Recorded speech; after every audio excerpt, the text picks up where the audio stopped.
diríem allò de...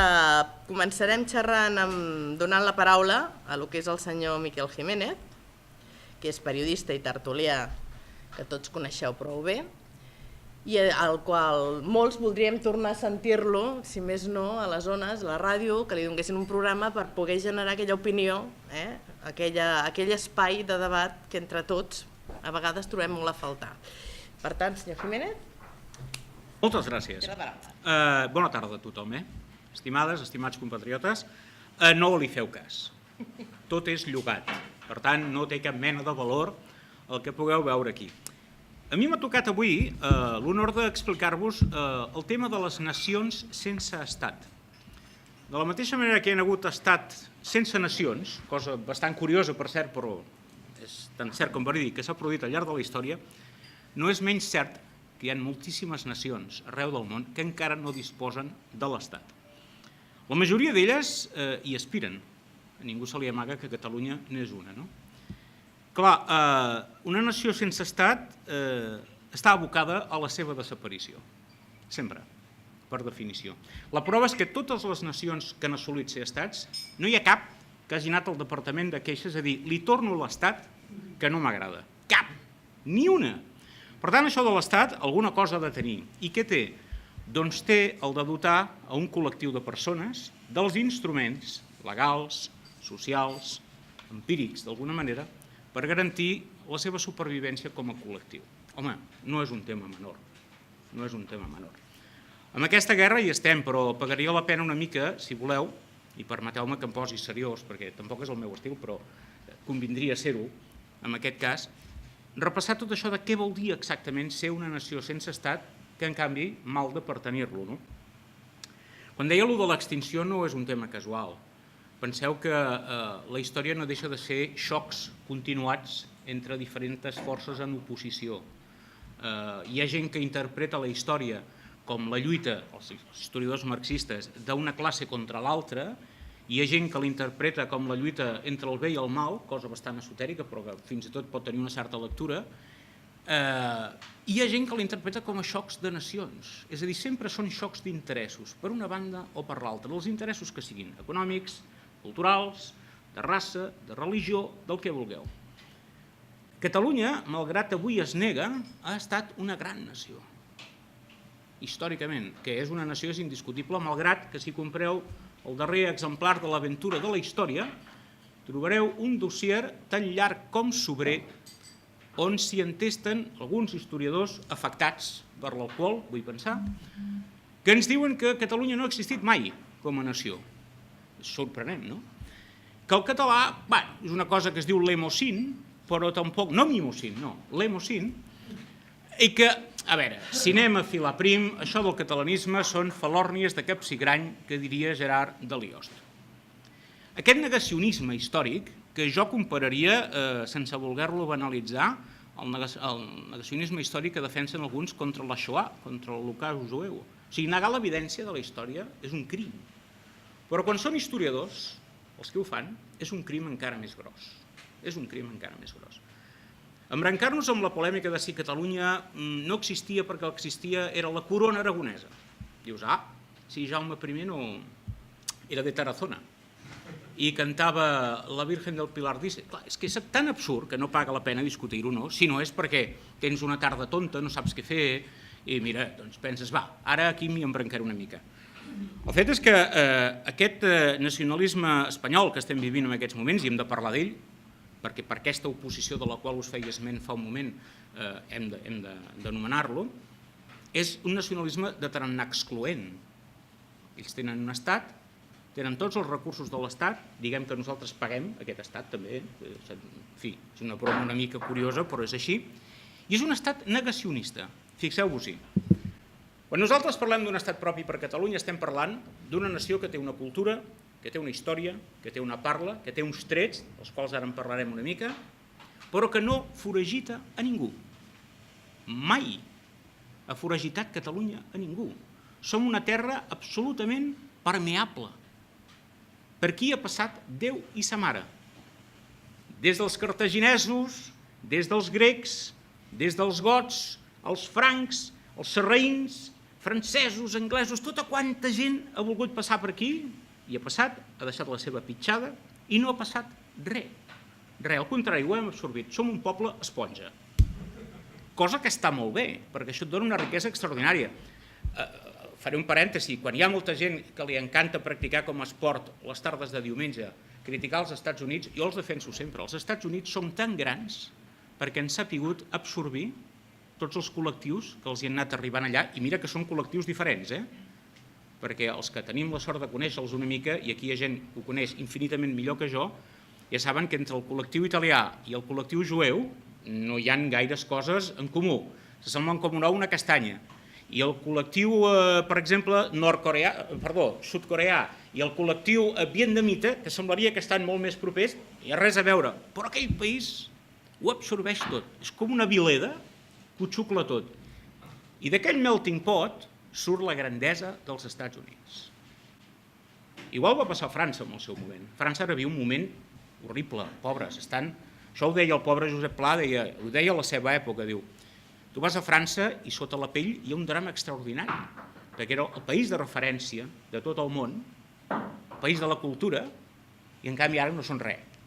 Només deia, és un país perquè la gent vagi a visitar la tomba de Napoleó i a menjar creps. I efectivament, Nova York ha substituït París en tant quant que capital de la cultura. Però a banda d'aquesta digressió, el que us volia deixar clar, almenys sota el meu punt de vista, és que com a nació, Catalunya ha estat una nació sempre d'acollida, sempre. Espanya no. Espanya practica un nacionalisme que centrifuga tot allò que no s'integri dins dels seus esquemes mentals. Aquest tipus de nacionalisme, que no és un nacionalisme desitjable, ja el trobem al llarg de la història. És aquell nacionalisme que es fonamenta en una idea motllo. I tot el que no entri dins del motllo no hi entra dins de la nació. Quin resultat dona aquest tipus de nacionalisme? Nacions empobrides intel·lectualment d'una manera extraordinària. Extraordinària. Sense anar gaire lluny, a l'Alemanya del Tercer Reich, quan es fan fora els jueus, es carreguen la Mittelstand, la classe mitja principal d'Alemanya. La diàspora de pensadors, d'escriptors, de científics, d'artistes, d'empresaris que va patir Alemanya, similar a la que va patir el Regne d'Espanya quan va foragitar a jueus i a moriscos, que allò era el llevat de la classe mitja i per això Espanya ha trigat moltíssims segles per tenir una classe mitja que no és fins al 1960 del segle passat, amb el desenvolupisme de Franco, que qualla aquesta classe mitja. A Alemanya li va passar quan el Tercer Reich, de forma i manera que quan acaba la Segona Guerra Mundial, els alemanys es fan mans i mànigues per buscar gent que pugui integrar una mica el que és el llevat de qualsevol règim democràtic. Gent emprenedora, gent amb ganes de fer, no autòmates ensinistrats per fer el que diu el de dalt només, sinó gent lliure, gent d'empresa, gent de treball, gent de pensament. Per això Catalunya ja té el primer tret com a nació, i és que nosaltres sempre hem basat la nostra existència en seure, ara faré una mica de broma i dir, parlem, i és així. Nosaltres no exportàvem, quan érem una potència militar de primer ordre, no exportàvem tant model, sinó negoci, els consolats de mar. Per exemple, els consolats de mar. Nosaltres no fèiem anar al general Bum-Bum a cremar tot això. Home, també en fèiem de barbaritats, tampoc érem germanetes de la caritat. Però, a banda d'això, hi havia un interès de negoci, de buscar allò que en diuen una esfera de prosperitat mútua entre els pobles. Els pobles que tenen aquest tarannà de negoci, home, ho tenen tot. Per això Catalunya, per exemple, és un país de minifundis i Castella no, ni Andalusia.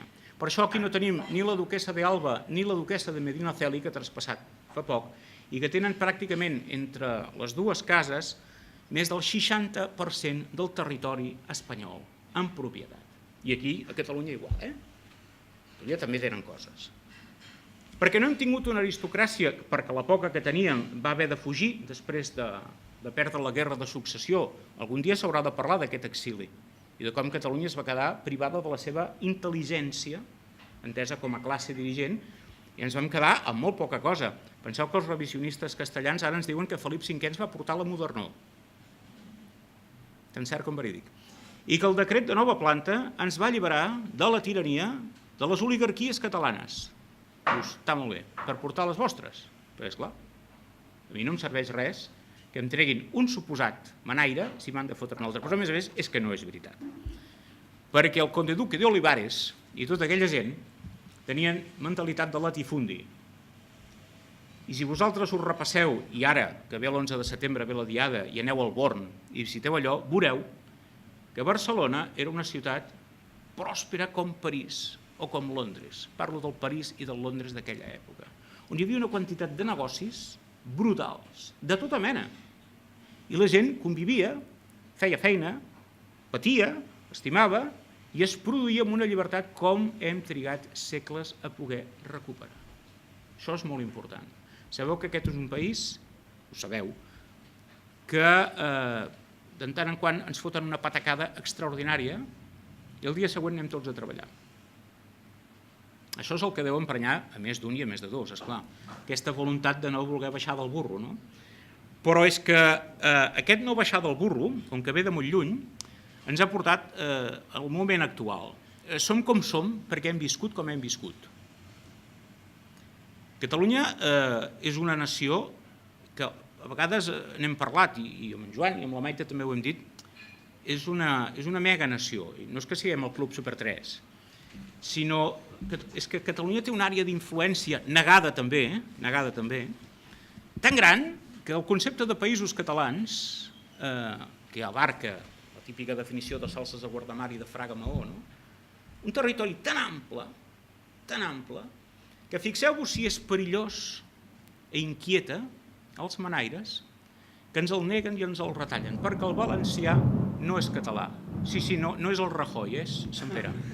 És Sant Pere. Oh, és que he vist cara d'en Surt i algú ha dit, veiem si és la reacció. No encara. L'àrea d'influència... Us deia això, el valencià no és català. El català que es parla a la Franja no és català, és la Pau. El que està passant a Mallorca, que és un autèntic genocidi lingüístic del català, està celebrat pels dirigents del Partit Popular d'allà dient per fi estamos españolizando a los niños en Mallorca. Españolizar a los niños catalanes és una frase del ministre Wert, ho vull recordar. És un ministre d'un estat que està a les Nacions Unides. Bé, ens retallen tot i ens diuen no, si és que vosaltres no existiu. Com que no existiu, doncs no existeix el català i no existint el català, un problema que ens hem tret de sobre. Això és el que fa una nació amb estat amb una nació que no té estat i que és més nació que ells. Perquè quan aquí hi havia el primer Parlament democràtic de la història de la humanitat, i això ho explicava el mestre Pau Casals al seu discurs a les Nacions Unides, quan va dir allò de I am a Catalan, Catalonia has been the greatest nation of the world. Quan aquí hi havia la primera conferència de pau datada a la història, Madrid era un lloc on les cabres hi pasturaven, no existia. Majerit es deia. El Manzanares, que ve de l'àrab Mansa Nahar, al riu de la Manxa, era un abocador pels gossos i per les vaques. I per tant, tot el que ha vingut després sí que és un constructe cultural i polític i econòmic, no ho oblidem, no siguem ingenus. Nosaltres estem en situació de fer-nos una mica els estupendos, en aquest sentit, però tampoc cal. No cal fer-se els estupendos. I no cal perquè els trets que us deia que ens defineixen com a nació sense estat són prou forts com per intentar assolir aquest nivell de supervivència, perquè és que ara ens hi va la pròpia supervivència com a col·lectiu, sense tenir que donar gaires lliçons a ningú. Per què dic això? Dic això perquè, com que el nostre model nacional és un model que no excloeix i no centrifuga, els primers beneficiaris d'una Catalunya independent, d'una república catalana, seran els espanyols. Ells no ho saben, però és així. Sense Catalunya, Espanya s'haurà de posar les piles. Potser haurà de fer la reforma agrària que no ha tingut pebrots a fer fins ara. Si marxés a Euskadi ja ni us ho explico. Què els hi queda? L'Andalusia de los Eres i del Cortijo. Una Castella-La Manxa que juntament amb Extremadura i amb Andalusia han estat visquent dels fondos FEDER per fer infraestructures que no són utilitzades perquè no són rendibles. Quan vosaltres veieu aquests aeroports que estan buits, aquestes autovies per les que no hi circula ningú, etc. Penseu-hi el que us costa anar de Barcelona a Girona. En peatge si aneu en cotxe. Amb AVE, que el tenim fa 4 dies. La connexió de l'eix transversal no està feta. A l'AVE de la Mediterrània no està completat. I això és una obra que a ells els interessa, en teoria, perquè això aniria d'Algeciras fins a la frontera. Però no, perquè ha de passar per Catalunya i s'intesten en fer el corredor central, que és foradar els Pirineus per la banda de l'Aragó. Això li expliques al meu fill i es fot un fart de riure. Dius, però escolti, si tenen la banda de Catalunya, claro, però és que passa per allí. ¿Por dónde quiere que pase? Por Aragón. Bueno, com que pensen que Catalunya no ha existit i érem aragonesos, igual aquí hi ha alguna confusió històrico-geogràfica, vés a saber. És a dir, el menysteniment és tan gros que jo crec que sense nosaltres, com que ja no tindran el papus dels catalans, podran assossegar-se una mica, prendre's una camamilla, una tila, eventualment, i centrar-se i dir, Romerales, ¿cómo lo tenemos esto? I aleshores potser sí que faran alguna cosa de profit i de passada nosaltres també la podrem fer, cosa que no estaria malament. El que passa és que el camí que hem fet nosaltres per assolir els instruments d'estat propis, per ser una nació pròpia, ha sigut molt complicat. I ha estat tan tergiversat en els darrers 300 anys que ara és més complicat encara. Mireu, a mi m'agradaria dir 4 coses sobre aquest punt. No és veritat que els catalans no tinguem cultura militar, que li preguntin al general Moragues, que li preguntin a Roger de Llúria, que li preguntin als voluntaris de la Coronela. No és veritat. Altra cosa és que no siguem militaristes, que és una cosa completament diferent. Nosaltres no volem conquerir terrenys, volem que ens deixin viure a la nostra pàtria, que és una cosa ben diferent, ben diferent, ben diferent. No és veritat que els catalans siguem aquelles ànimes estupendes, fantàstiques, que van pel món amb un lliri a la mà i cantant l'iril lerele. Els catalans ens hem insurrectat contra Espanya totes les vegades que hem pogut i més, i més. I si no hem fet més és perquè amb pedres contra fusells és difícil guanyar. No és veritat que l'independentisme sigui un fenomen de dretes, perquè no ho és ni de dretes ni d'esquerres, és transversal. És transversal i aquesta és la gran sort que té. I no és veritat que en aquests moments els intèrprets de la voluntat catalana siguin aquelles persones que veiem als mitjans de comunicació. Perquè, mireu, ni en Rossell, ni en Godó, ni en Feiner, ni l'Alemany representen el teixit productiu de Catalunya. No és cert. Representen els subvencionats, els vinculats amb el poder polític, però no representen el que pots trobar, per exemple, el col·lectiu d'empresaris per la independència de l'Assemblea Catalana. No representen el que pot representar el Centre Català de Negocis. No representen la Catalunya activa que coneixem, que és la de tota la vida. I no és veritat que molts polítics que parlen en nom de Catalunya, això ja ho deixo aquí perquè tampoc voldria ferir sensibilitats, representin res més que la por a perdre els privilegis, les canongies i els hotels de Madrid, que es veu que s'hi viu molt bé, sobretot si no els pagues tu. No és veritat que Catalunya estigui absolutament somorta, estigui enterrada i feta als funerals. No ho és. No ho és. Qualsevol que sortís l'11 de setembre passat al carrer diria el mateix que estic dient jo. No és veritat que tanta gent sigui comprada, subvencionada i li hagin pagat el bocata de mortadela, i si és així jo reclamo el meu, perquè a mi no em van donar d'entrepà de mortadela i trobo que és una putada que em fessin aquest greuge comparatiu. No és veritat. No és veritat. Com veieu, no voldria ara crear-vos la imatge de que estem en un món de tenebres, però ens és més indispensable que mai tenir un estat propi. Sense aquest estat, sense el que representa de legitimitat per poder parlar en peu d'igualtat amb les altres nacions que conformen el món civilitzat, Catalunya ho té molt difícil. Ho té molt difícil. Si aquesta vegada no som capaços d'arribar a la fita, de fer el cim, jo crec que ens esperen no uns quants anys, no, ens esperen 3 segles més. 3 segles més. Perquè mireu, nosaltres amb les derrotes ens creixem, però podríem guanyar alguna vegada per saber si ens creixem també amb les victòries? Perquè ja fora hora també, no?